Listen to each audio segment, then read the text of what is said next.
வாழ்க வையகம், வாழ்க வையகம், வாழ்க வளமுடன்.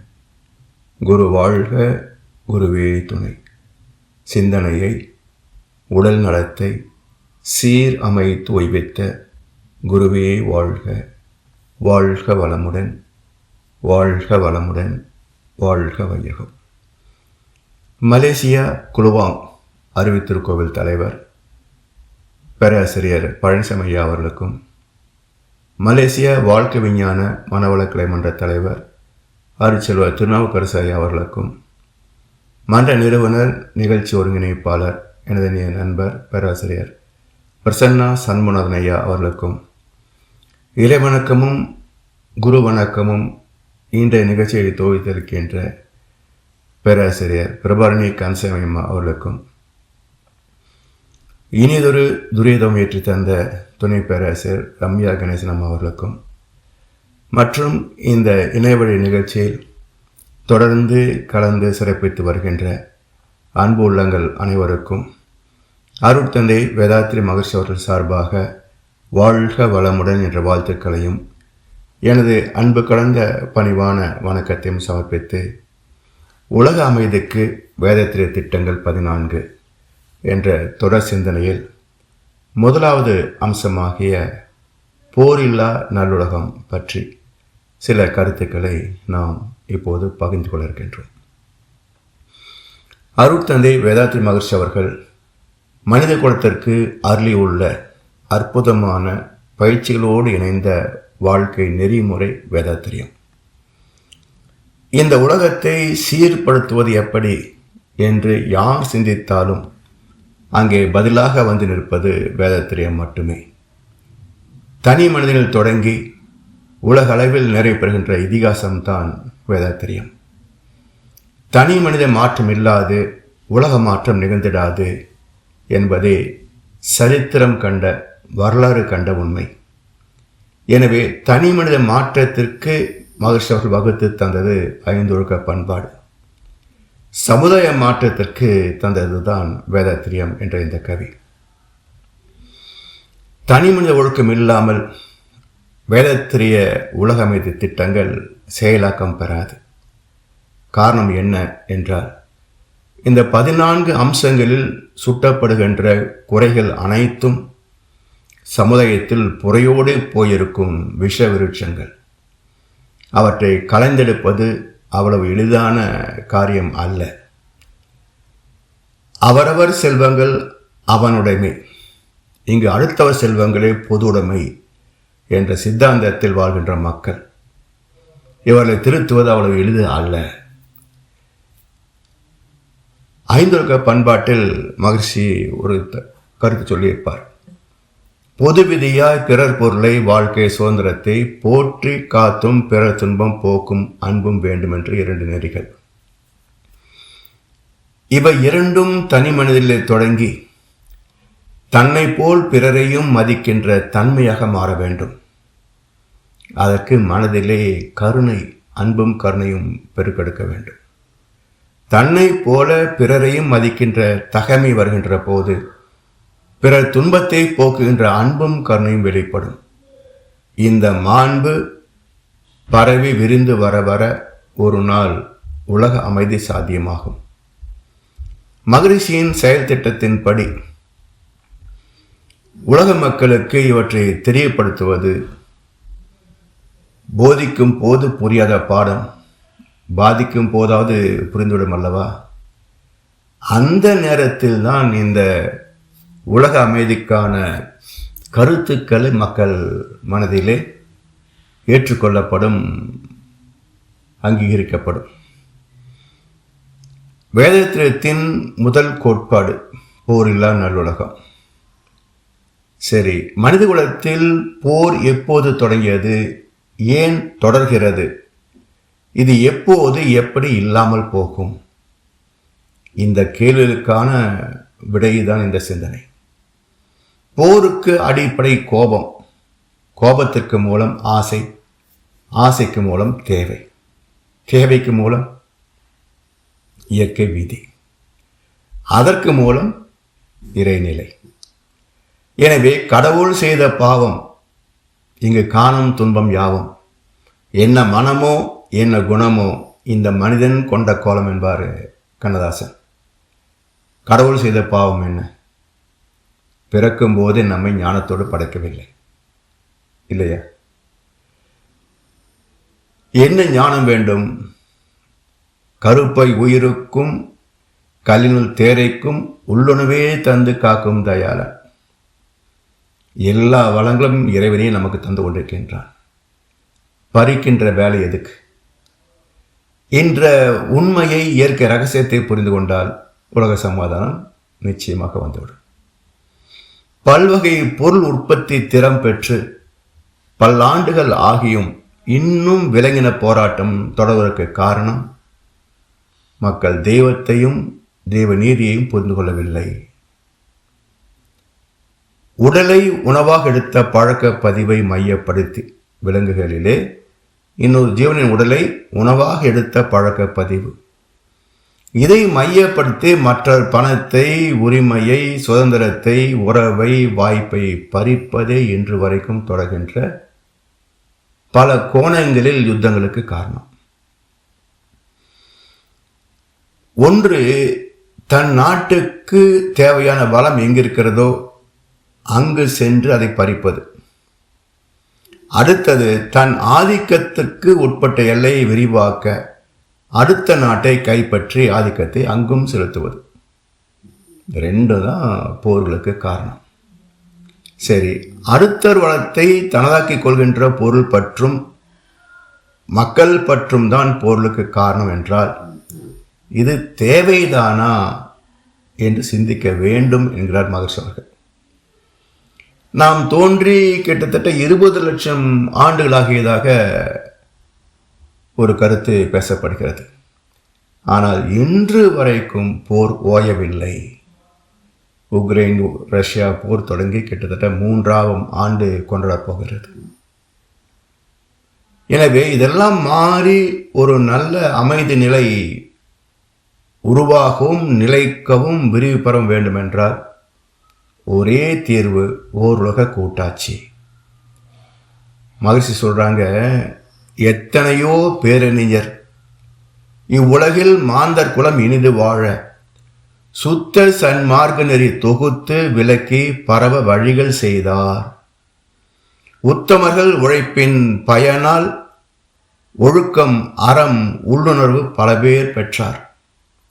அத்தனையையும் மீறி போர் அவ்வப்போ மனிதர்களை அழிக்குதன்றோ? மகான்கள் தோன்றி பண்பாட்டை, மனித நேயத்தை வளர்க்கத்தான் செய்தார்கள். அதையும் மீறித்தானே போர்கள் எழுகின்றன இன்று வரைக்கும். யாதும் ஊரே யாவரும் கேளீர் என்று உலக சகோதரத்துவத்தை முதல் வெளிப்படுத்தியவர் கணியன் பூங்குன்றனார். இந்த உலக சகோதரத்துவம் மலர வேண்டுமென்றால் அதற்கு தேவை சுத்த சன்மார்க்க நெறி மக்களிடம் பரவ வேண்டும். சுத்த சன்மார்க்க நெறி, ஒத்து உதவுகின்ற வாழ்க்கை. இந்த பொறுப்பை மக்கள் மத்தியில் பரவ செய்வோம் என்று ஏற்றுக்கொண்ட மதங்கள் தங்களது கடமையை மறந்துவிட்டன. ஓருலக ஆட்சி வந்துவிட்டால் யுத்த பயம் ஒழிந்துவிடும். யுத்தத்தை தவிர்ப்பதற்கான பொறுப்பு ஐநா சபையின் பாதுகாப்பு சபைக்கு உண்டு என்றாலும் பல நாடுகளின் இராணுவத்தை ஒழுங்குபடுத்தக்கூடிய விதி இன்னும் அமலாக்கப்படவில்லை. இராணுவம் இருந்தால்தானே யுத்தம் செய்ய முடியும். இராணுவமே இல்லை என்றால் யாரை வைத்து யாரோடு யுத்தம் செய்வது? எனவே இரு நாடுகளுக்கிடையே தோன்றும் யுத்தத்திற்கான காரணத்தை ஆராய்ந்து பார்த்தால் தான் தீர்வு கிட்டும். இப்போ 2 காரணங்களை பார்த்தோம். ஒன்று இடத்தை பற்றுவது, இன்னொன்று பொருட்களை கைப்பற்றுவது. இந்த 2 பிரச்சனை தானே. பொருளை சமப்படுத்திவிட்டால் உலக மக்கள் எல்லோருக்கும் எல்லாம் கிடைக்கூடிய வகையில் பொருளை சமப்படுத்திவிட்டால் பொருள் கவர்தல் முன்னிட்டு போர் நிகழாது. சரி, நாட்டை கைப்பற்றி என்ன பண்ண போறீங்க?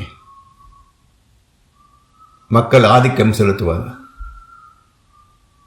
இயற்கையில் காடு, மலை, கடல் என்று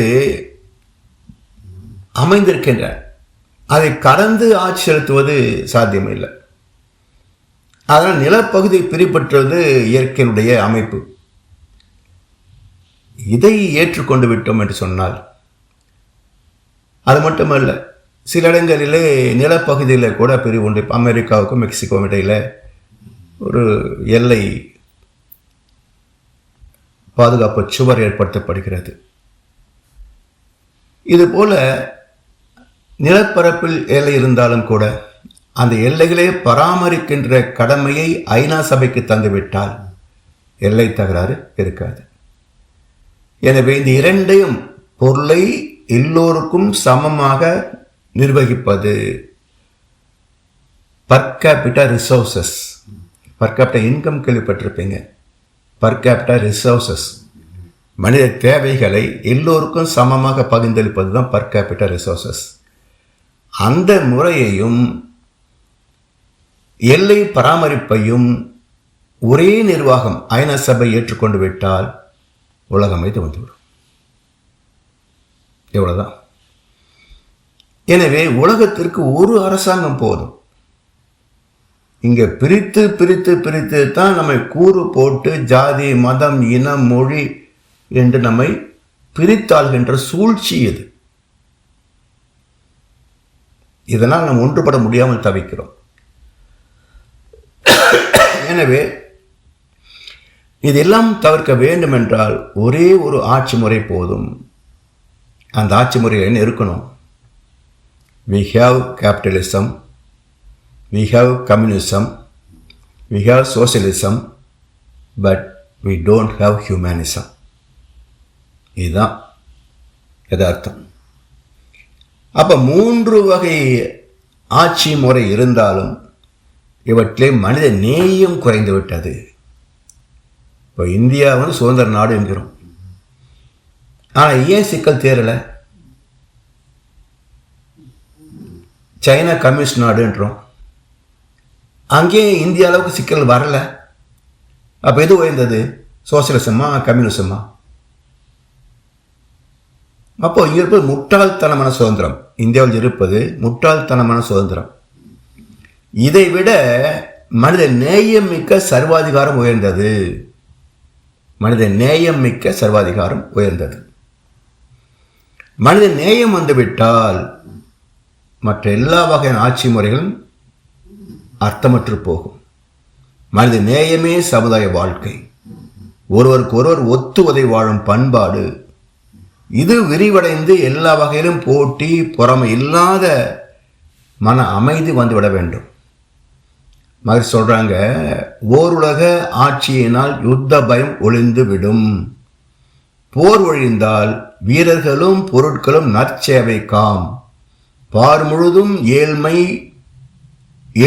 போம், பண்பாடு சிறந்தோங்கும். சீர்திருத்த வாழ்வு அவ்வப்போ சித்திக்கும் சிந்திப்பீர். ஓருலக ஆட்சியினால் யுத்த பயம் ஒழிந்துவிடும். போர் ஒழிந்தால் வீரர்களும் பொருட்களும் நற்சேவை காம்.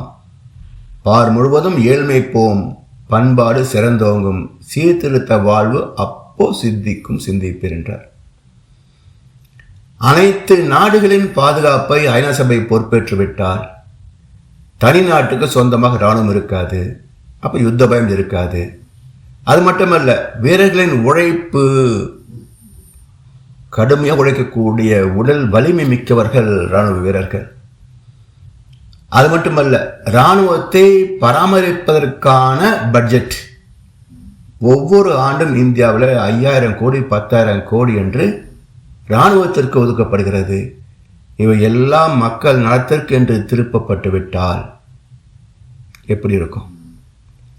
இராணுவத்திற்கு செலவாகும் கோடிக்கணக்கான பணமதிப்புள்ள பொருட்களும் இராணுவ வீரர்களின் உழைப்பும் சமுதாய நலத்திற்கு திரும்பிவிட்டால் பல ஆறுகளை தூர்வாரலாம், அணைகளை கட்டலாம், சாலைகளை சீரமைக்கலாம், இன்னும் பல அற்புதமான நன்மைகளை செய்யலாம். உடைந்து போகாத பாலம் கட்டலாம் இல்லையா? குழி விழுகாத சாலைகளை அமைக்கலாம். இப்படி எல்லாமே நல்ல முறையிலே நேர்மையோடு நடத்தலாம். எனவே அற்புதமான உடல் அமைப்பும் திறமையும் கொண்ட இளைஞர் கூட்டம், அற்புதமான உடல் அமைப்பும் திறமையும் கொண்ட இளைஞர் கூட்டம் யுத்த பயிற்சிகள் என்ற பெயரால் வீணாக்கப்படுகின்றன. அது மட்டுமல்ல, யுத்தத்தில் நடக்கின்ற கொலைகள் சொல்லி மாள முடியுதா? யுத்தம் சட்டவிரோதமானால் பாரு முழுவதும் ஏழ்மை நீங்கி போகும், வாழ்க்கை தரம் உயரும், பண்பாடு சிறந்தோங்கும், ஒருவருக்கொருவர் ஒத்து உதவி வாழ்கின்ற சிறந்த பண்பாட்டால் மனித நேயம் மேன்மை பெறும். எனவே பிற உயிர் படுகின்ற சுக துக்க உணர்வுகளை கூர்ந்து அறிவால் ஆராய்ந்து அந்த ஜீவன் படுகின்ற துன்பத்தை நீக்குகின்ற செயல் ஈகை, கருணை, உச்சகட்ட பண்பாடு சார்ந்த சீர்திருத்த வாழ்வு அப்போ சித்திக்கும். எனவே உலக பொது ஆட்சி என்ற உயர் திட்டம் ஒன்றுதான் போர் எழாமல் ஒவ்வொரு நாட்டை அதனின் மக்கள் தம்மை அச்சமின்றி பாதுகாக்கும். உலக பொது ஆட்சிக்கு குறைந்த திட்டம் எதுவெனினும் பயன் தராது. உயர்ந்துள்ளது விஞ்ஞானம், விரைவு பயணம், செய்தி, வணிகம் எல்லாம். உலக பொது ஆட்சியின்றேல் இவையெல்லாம் அவ்வப்போ தகுந்து போகும்.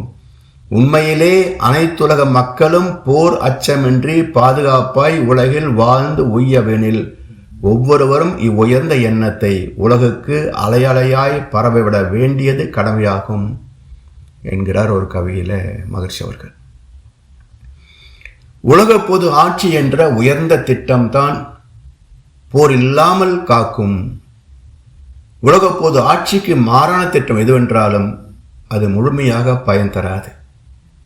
எனவே இதை தவிர வேறு எந்த வகையான அரசியல் அமைப்போ சாசனமோ வாழ்க்கை முறையோ நிறைவான நிரந்தரமான பயன்பாட்டை தரவில்லை என்பதுதான் இத்தனை நூற்றாண்டுகளாக வரலாறு கண்ட உண்மை. இறைத்துகள் ஆராய்ச்சியில் வெற்றி பெற்றதால் விஞ்ஞானம் உச்சத்தை தொட்டது. அணுவை கண்டது விஞ்ஞானத்தின் வெற்றி. அணுவிலிருந்து மின்சக்தி மட்டுமே எடுத்திருந்தால் மனித வாழ்க்கை உலகமெங்கும் பலம் பெற்றிருக்கும். ஆனால் அந்த அணுவை கொண்டு குண்டு தயாரித்தது விஞ்ஞானத்தின் வீழ்ச்சி. இன்று வரைக்கும் அணுகுண்டை வைத்துத்தானே ஒரு நாடு இன்னொரு நாட்டை விரட்டுகிறது, அழிக்கிறது. எனவே விஞ்ஞானத்திற்கு இரண்டு முனைகள் உண்டு என்றார் வள்ளுவ பெருந்தகை. இருமை வகை தெரிந்து ஈண்டு அறம் பூண்டோர் பெருமை பெருங்கற்று உலகு என்றார். இருமை என்றால் கூர்மை, நேர்மை. கூர்மை என்பது எதையும் கூர்ந்து நுணுகி ஆராய்ந்து வாழ்க்கை வளத்திற்காக பயன்படுத்திக் கொள்ளக்கூடிய அறிவின் சிறப்பு. நேர்மை என்பது இந்த விஞ்ஞானத்தால் கண்டெடுக்கப்படுகின்ற வசதிகளிலே, பொருட்களிலே மனித குலத்திற்கு துன்பம் வராமல் காப்பது நேர்மை என்ற தத்துவ ஞானம். அப்ப இந்த இரண்டும் இணைந்துவிட்டால் வாழ்க்கை செம்மைப்படும் என்றார் வள்ளுவ பெருந்தகை. இப்போ நேர்மை தவறுகின்ற போது விஞ்ஞானத்தின் நோக்கமும் மாறி போகிறது, பல வகையில் துன்பம் தரும். இப்போ விஞ்ஞானம் வளர்ந்ததனால்தானே நமக்கு வசதியான வாழ்க்கை அமைந்திருக்கிறது. விரைவு பயணம் 1 மணி நேரத்தில் 1000 கிலோமீட்டர். இப்போ ரயிலே 1000 கிலோமீட்டருக்கு வந்துச்சு. ஆக விமானங்கள் 1000 கிலோமீட்டரில் பறந்துகிட்டு இருக்குது. ஆனால் ரயிலே இப்போது 600 கிலோமீட்டர் 700 கிலோமீட்டருக்கு வந்து கொண்டிருக்கிறது. இன்னும் ஜெட் விமானங்கள் எல்லாம் இன்னும் 1000 கிலோமீட்டருக்கும் அதிகமான வேகத்தில் பறக்கிறது. 20 மணி நேரத்தில் இந்தியாவிலிருந்து அமெரிக்காவுக்கு வந்துடலாம். எதுக்காக? இன்னொன்று, வினாடி நேரத்தில் உலகத்தின் எந்த முனையையும் டெலிஃபோனில், மெசேஜில் தொடர்பு கொள்ளலாம். எதற்காக?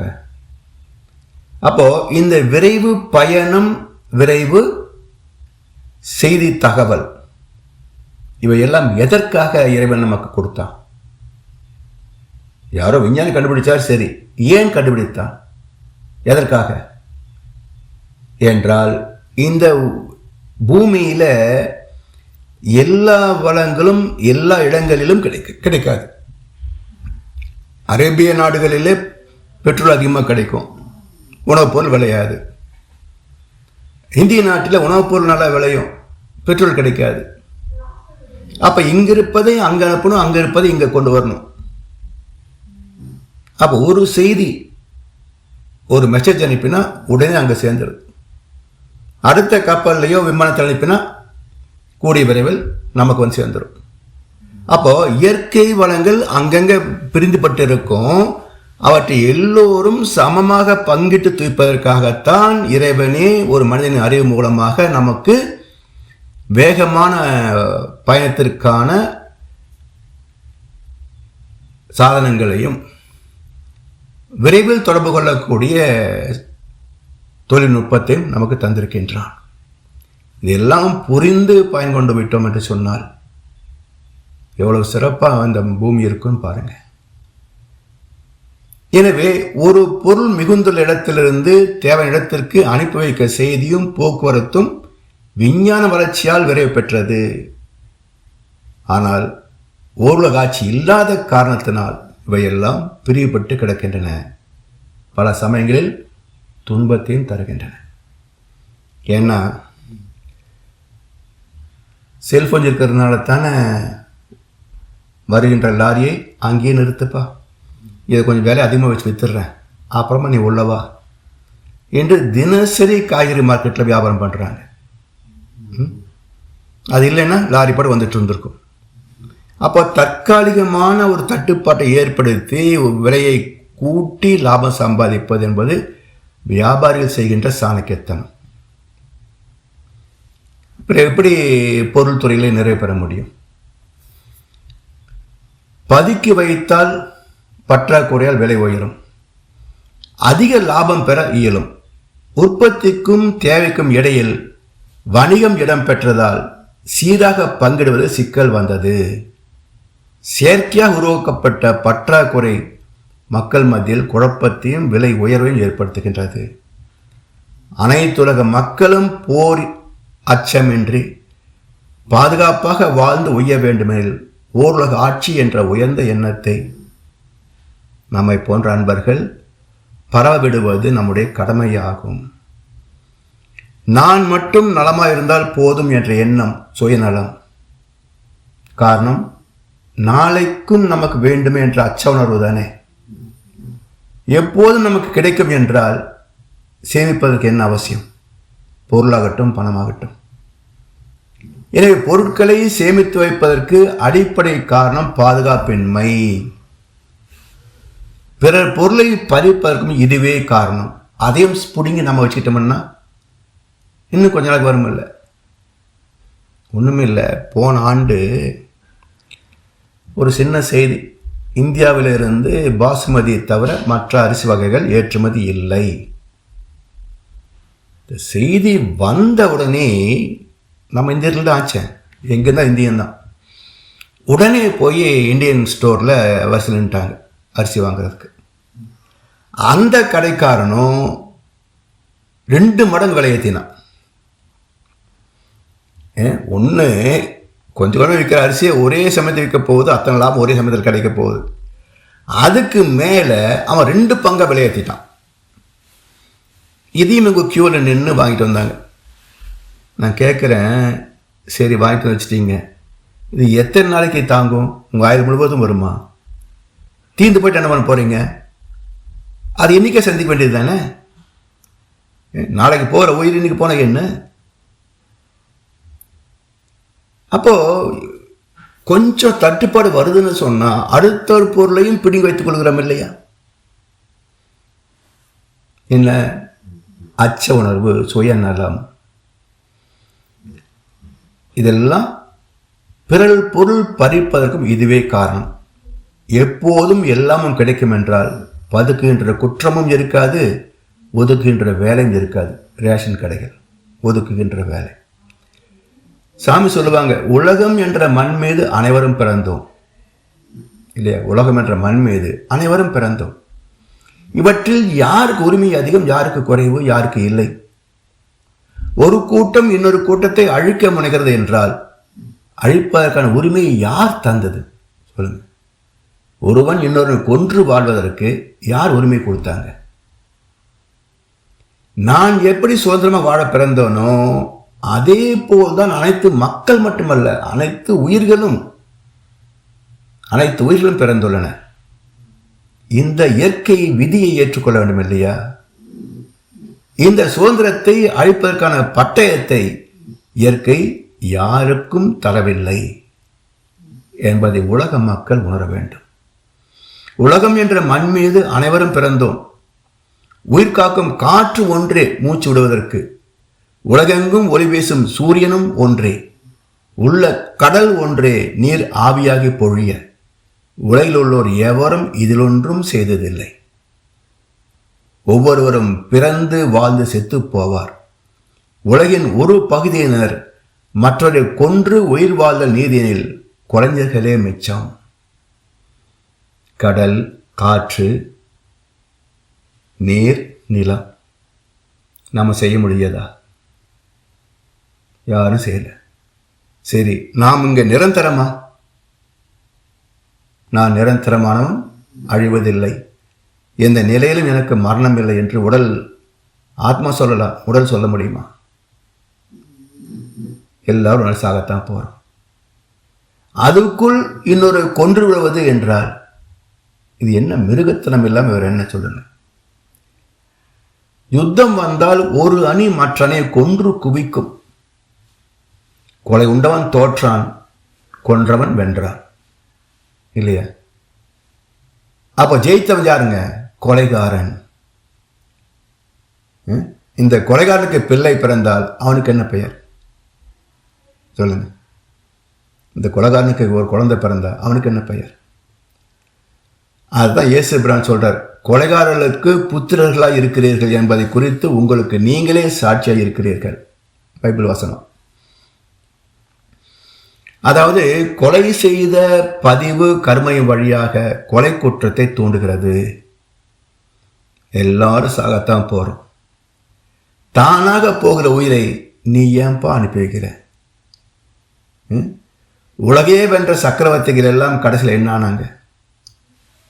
இறந்தவனே சுமந்தவன் இறந்துட்டான், அதை இருப்பவனும் எண்ணி பார்க்க மறந்துட்டான் என்றார் கண்ணதாசன். இதை புரிந்து கொண்டு நம்மை போலவே மற்றவன் வாழட்டும் என்ற உணர்வு வந்துவிட்டால் உலகம் திருந்துவிடும். பார் முழுவதும் உலக சமாதான சங்கம் பல பிரிவில் மக்களுக்கு கடமை செய்து ஆர்வமுடன் அரசுக்கு ஒத்துழைத்து அனைத்துலக நிலையமாய் விளங்கி நிற்கும் நேர்மையுள்ள பொறியியலார், மருத்துவர்கள், நினைவறிந்தோர், விஞ்ஞானி இவர்கள் சேவை ஊர்தோறும் ஒருபவருக்கும் கிட்ட உதவுவதோடு அறிவுக்கு விழிப்பும் ஊட்டும். ஒவ்வொரு கவிக்கும் விளக்கமே 20-30 நிமிஷம் ஆகும். அவ்வளவு விஷயத்தை 8 வரிகளில் மகிழ்ச்சி அமைத்திருக்கின்றார். உலக சமுதாய சேவா சங்கம் என்ற பெயரில் ஒரு நுட்பம் அடங்கியிருக்கிறது. உலக சமுதாய சேவா சங்கம். ஏன் உலக சமாதான சேவா சங்கம் வச்சிருக்கூடாது? அப்படி வச்சிருந்தா நிறைய நன்கொடைகள் கிடைக்கும், அங்கீகாரம் கிடைக்கும், புகழ் கிடைக்கும். மகரிஷியும் உலக சமாதான தூதுவர் அப்படின்னு எல்லாம் அவார்டு கொடுத்துருப்பாங்க. ஏன் மகரிஷி அந்த பெயரை வைக்கவில்லை என்றால், ஒரு நாள் உலக சமாதானம் வந்துவிடும். அப்ப உலக சமாதான சேவா சங்கம் என்றால் அதனோட வேலை முடிஞ்சதுன்னு அர்த்தம். ஆனால் உலக சமாதானம் வந்த பிறகு அதை காப்பாற்றி கொள்ள வேண்டும் அல்லவா? அப்போ உலக சமுதாய சேவா சங்கம் வேண்டும். இந்த நற்பண்புகளை தொடர்ந்து மக்களுக்கு நினைவுபடுத்திக் கொண்டே இருக்க வேண்டும். புதிதாக வருகின்ற சந்ததிக்கு அறிமுகப்படுத்த வேண்டும். அதற்கு உலக சமுதாய சேவா சங்கம் உலகம் உள்ள வரைக்கும், மக்கள் உள்ள வரைக்கும் அவசியம். அதனால்தான் மகரிஷி உலக சமாதான சேவா சங்கம் பேர் வைக்கல, உலக சமுதாய சேவா சங்கம் பேர் வச்சார். மனித குலம் உள்ளளவும் சமாதானத்தை காப்பாற்றும் சங்கம் உலக சமுதாய சேவா சங்கம், மக்களுக்கு சேவை செய்யும் சங்கம். கருமையத்தில் உள்ள விலங்கின பதிவு மீண்டும் போராட்டத்தை தொடங்காமல் இருப்பதற்கு ஒரு பாதுகாப்பு மன்றம் வேண்டும். பெற்ற சமாதானத்தை போற்றி காக்க உலகெங்கும் உலக சமுதாய சேவா சங்கத்தின் கிளைகள் பரவ வேண்டும். சங்கத்தின் கடமை தனிமனித ஒழுக்கத்தையும் தர்மத்தையும் பராமரிப்பது. இதன் மூலம் அரசுக்கு சட்டம் ஒழுங்கு பாதுகாப்பு துறைகளில் சங்கத்தின் சேவை பெரும் பங்காற்றும். ஓருலக ஆட்சியின் நிர்வாகம் உலகெங்கும் விருந்திருப்பதைப் போல மனித ஒழுக்கத்தை காக்கும் கற்பிக்கும் சமாதான சங்கமும் உலகெங்கும் விருந்திருக்கும். அப்போ நேர்மையுள்ள பொறியியலார் என்ஜினியர்ஸ், தரம் மிக்க பாதுகாப்பான நகர கட்டமைப்பு, கட்டிடங்கள் சாய்ந்து போகாது, பாலங்கள் உடைந்து போகாது, ரோடு சாலைகள் பெயர்ந்து போகாது, மின்கம்பம் அருந்து போகாது, நீர்கள் அவசியமின்றி நீர் எங்கும் போய் தேங்காது. எப்படி இருக்கும் வாழ்க்கையில் வச்சு பாருங்க. இதுதான் மனிதனாக வந்ததுக்கு, விஞ்ஞானம் வளர்ந்ததுக்கு அடையாளம். லஞ்சம் ஊழல் இல்லாத நிர்வாகத்தால் அதிகாரிகள் சுதந்திரமாக செயல்படுவார்கள். நெஞ்சில் உரமமின்றி நேர்மை திறமமின்றி வஞ்சனை செய்கின்ற அதிகாரிகள் இருக்க மாட்டார்கள்.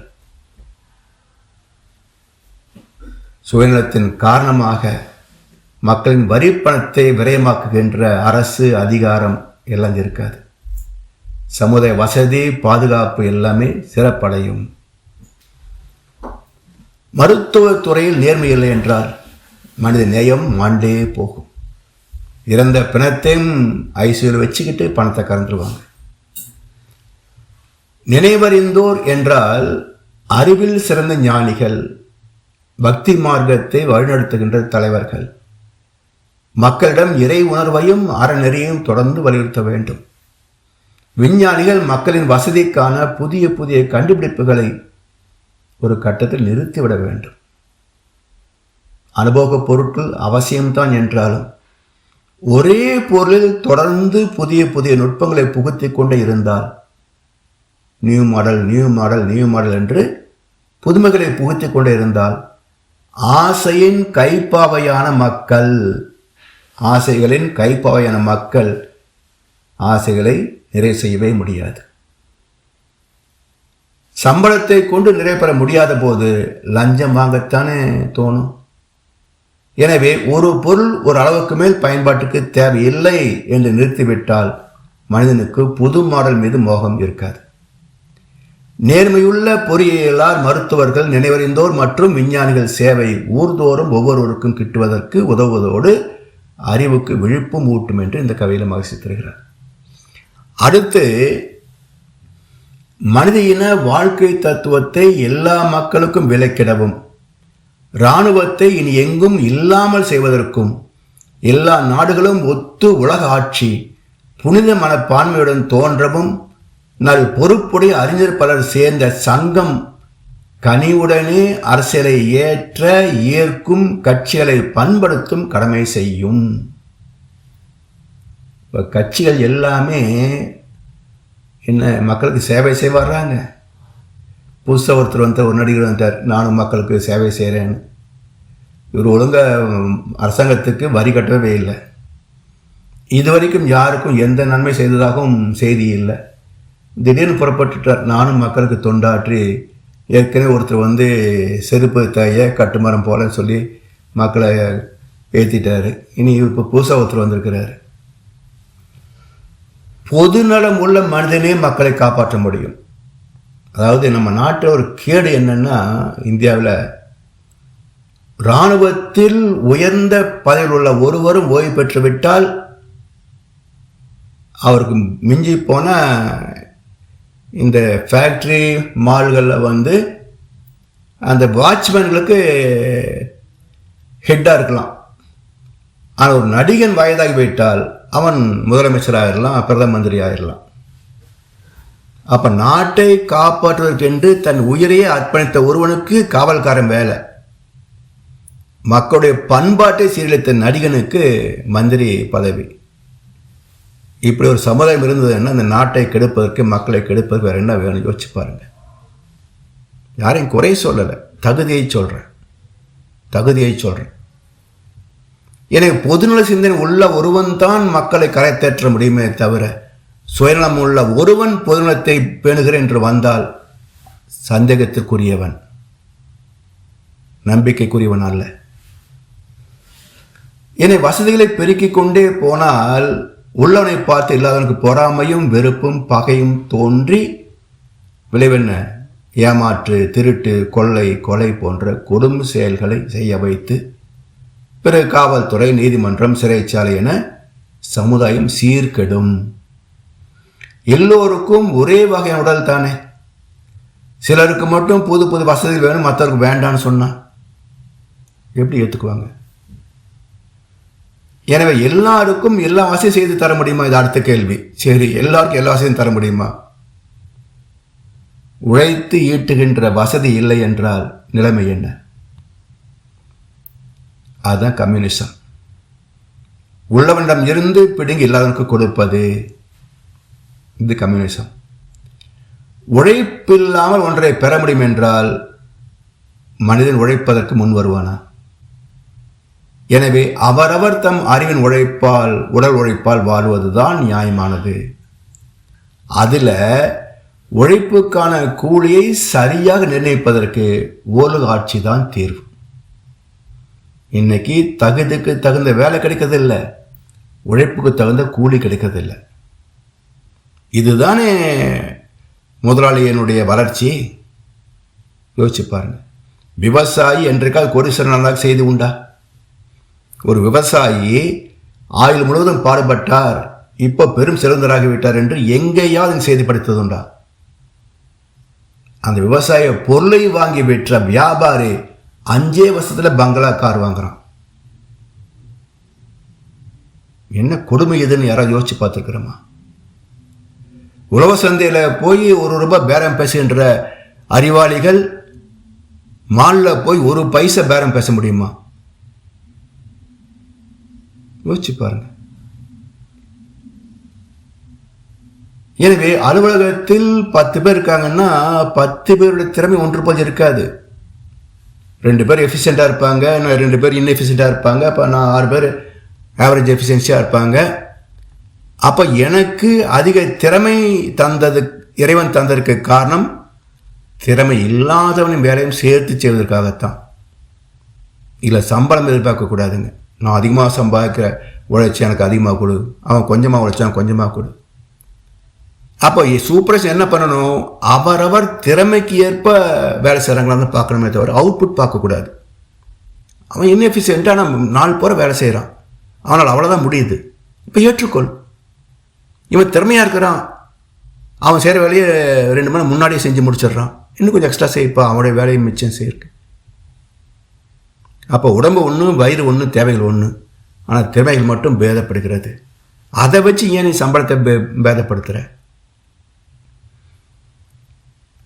எனவே இப்படி இருந்தால் புலம்பல் இருக்காது. அது மட்டுமல்ல, திறமற்றவனுக்கு உதவுகிறேன் என்ற உணர்வு மனித நேயத்தை உயர்த்தும், நட்பை உயர்த்தும். எனவே அவரவர் திறமைக்கு ஏற்ப உழைப்பதற்கான வாய்ப்பு எல்லாமே ஓரளவு ஆட்சியில் தான் கிடைக்கும்.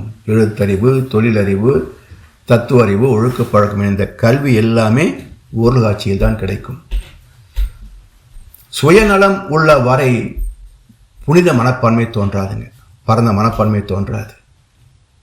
கொள்ளையடிப்பது வல்லமை காட்டும் திருட்டு உலகத்தில் பொதுநலம் பெறவும் முடியாது. அதனால் குழந்தைகளை அறிஞர்களாக்கும் திட்டம் என்று மகசூ ஒரு திட்டம் வச்சிருக்கிறாங்க. எனவே உலக சமாதானத்தில் ஆர்வமுள்ள அறிஞர்கள் ஒன்று கூடி நல்ல நல்ல திட்டங்களை வகுத்து கனிவுடனே அரசியல் கட்சிகளை பண்படுத்தும் கடமையை உலகெங்கும் பரவச் செய்ய வேண்டும். கட்சிகளுக்கு கனிவு இருக்கா?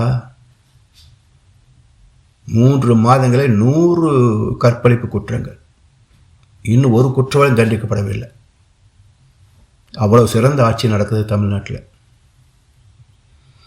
நலம் பலவும் வாழ்வில் அளித்து இன்பம் ஊட்டி நல்ல முறையில் அமைதி காட்டும் இந்த உலக சமாதானத்தில் ஆர்வமுள்ள உயர்ந்த அறிவாளிகள் சேர்ந்து ஒருமித்து எங்கும் நில உலக பொது சங்கம் நிறுவி மக்கள் நினைவிலே இத்திட்டம் பதிய செய்ய பல தேசத்தும் கிளைகள் பரப்பி பகுத்தறியும் ஆர்வத்தை ஊட்ட வேண்டும். உலக சமுதாய சேவா சங்கம் வேணுன்றார். மக்களுக்கு நலம் பல அளிக்கும் திட்டம் உலக சமாதானம். இதிலே நம்பிக்கையும் ஆர்வமும் உள்ள அறிவாளிகள் ஒன்று கூடி கலந்துரையாடி ஏக மனதாக திட்டத்தை வகுத்து அதை செயல்படுத்தும் தலைமையகத்தையும் உலகெங்கும் கிளைகளையும் உண்டாக்க வேண்டும். எல்லாம் அங்கங்கே பரவ செய்யணும். எனவே போராட்டம் தனி மனிதரிடையே ஒழிந்து போகவெனில் பொது உடைமை முறையே வேண்டும். போர் உலகில் ஒழிந்து அமைதி நிலவவென்றால் பொதுவாக உலகப் பேரரசு வேண்டும். எத்தனை கவிகள் மகரிஷி தந்திருக்கிறாங்க. ஒவ்வொரு கவிக்கும் உள்ள விளக்கம் ஏராளம். இதெல்லாம் விளக்கி சொல்றதுக்கு நேரம் இல்லை என்பதெல்லாம் சுருக்கமாக சொல்ல வேண்டியிருக்கு. எல்லாரும் எல்லாமும் பெறக்கூடிய சமுதாயத்தில் போராட்டம் ஏது? இருப்பதை சமமாக பகிர்ந்த பின்னே இல்லாமையே இல்லாமல் போகும். இந்த சமுதாய அமைதி விரை பெற்றால் போர் ஒழிந்து போகும். பண்டங்களை பாதுகாக்க பகிர்ந்தளிக்க பொதுவாய் அமைந்த உலகப் பேரரசு பொறுப்பேற்கும். இன்னொரு கவிதை சாமி சொல்றாங்க, போரியலில் செலவாகும் மனிதர் ஆற்றல் பொறியியலில் திரும்பிவிடும். அக்காலத்தில் யாரிடமும் விஞ்ஞான அறிவு ஓங்கும். இயற்கை அமைப்பில் விளைவில் யோகம் நிற்கும். சூரியனின் ஒளிப்பட்டு சூடு பெற்று சூட்சமமாய் அணுடையும் காந்த சக்தி வீரியத்தை சேகரிக்க பொறிகள் செய்வோம். விவேகத்தின் உச்சத்தில் ஒழுங்காய் வாழ்வோம். விஞ்ஞானமும் வளரணும், மனித நேயமும் வளரணும். சான்றோர் பெற்ற அனுபவங்கள் வாழ்வில் சரிந்தோர்க்கு அறிவுரை ஆகும்.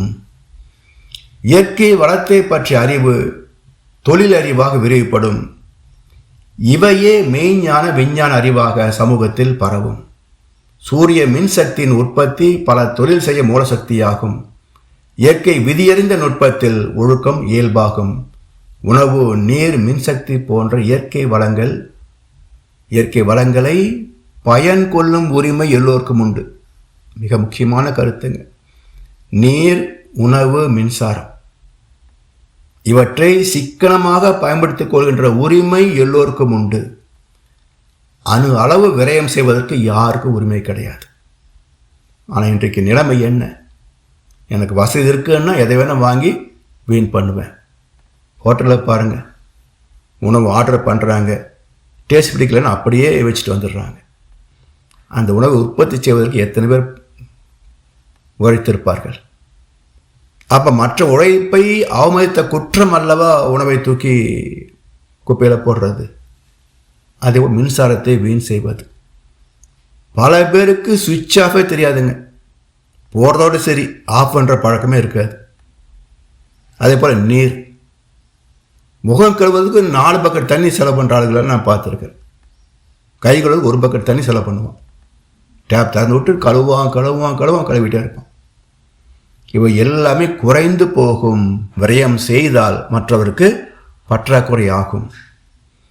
எனவே சிந்தனை சிக்கனம் சீர்திருத்தமாக பயன் கொள்ள வேண்டும். அந்த அனுபவ அறிவே விஞ்ஞானம், மெய்ஞானம். இந்த யூகத்தால் அறிவு திறத்தால் பற்றாக்குறை துன்பம் நீங்கிக் கொள்ளலாம். விவேகத்தின் உச்சம் என்பது அறிவறிந்த தெளிவு, வாழும் முறை அறிந்த தெளிவு, பிற துன்பம் போக்கும் அறிவு. எனவே தேவைக்கும் இருப்புக்கும் உள்ள போராட்டம் தான் யுத்தத்திற்கு காரணம். இந்த தொடர் போராட்டம் வாழ்க்கை போராட்டம். இதில் தன்னை வெற்றி கொள்ளாமல் உலக வெற்றி கொள்ள முடியுமா? எனவே தனி மனித அமைதியே உலக அமைதிக்கு வித்தாகும். மன அமைதியே உலக அமைதிக்கு சாத்தியமாகும். இல்லை என்றால் மனிதனே பிரச்சனை களவமாவார். If you are not on the part of solution, then you are the problem. இதுதான் ஒவ்வொரு நிர்வாகத்திலும் இருக்குங்க. அறிவு கட்டவன்லாம் வந்துடுறான். பள்ளியில் அறிவு கட்டவனை வாத்தியாராக போட்டுடுறாங்க. 13 வயது சிறுமிகளை கற்பழிக்கிறான்.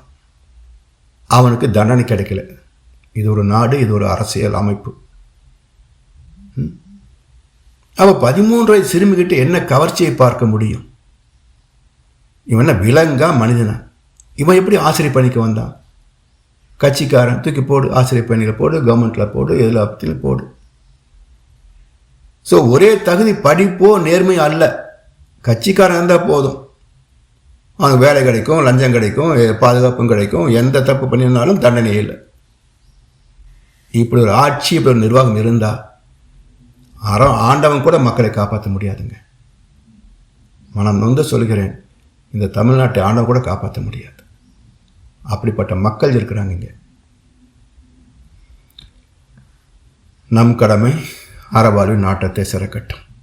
வேறு என்ன சொல்ல முடியும்? வாய்ப்பளித்தனருக்கும் நன்றி கூறி இந்த தலைப்பை நிறைவு செய்கின்றோம். வாழ்க வளமுடன், வாழ்க வையகம்.